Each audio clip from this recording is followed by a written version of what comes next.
standing here, he did promise that he'll come back with his team.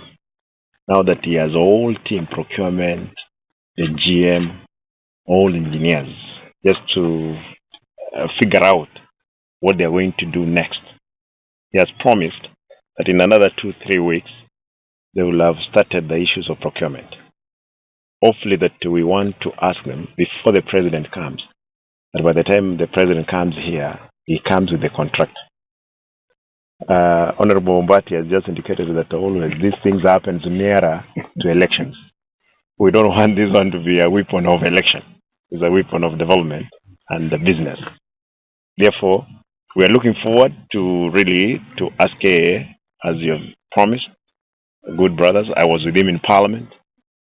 You guys, let us fulfill it.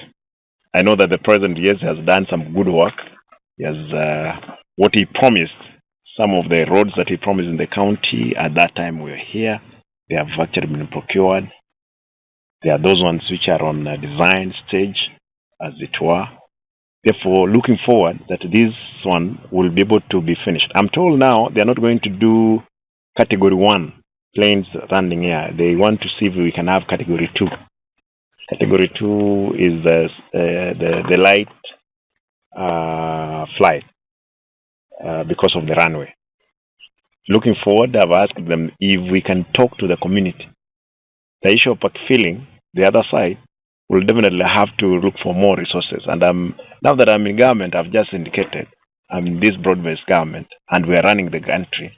We can always compensate the people down there, and the other side, we look for more money, we put into it. Mkiniuliza half a billion,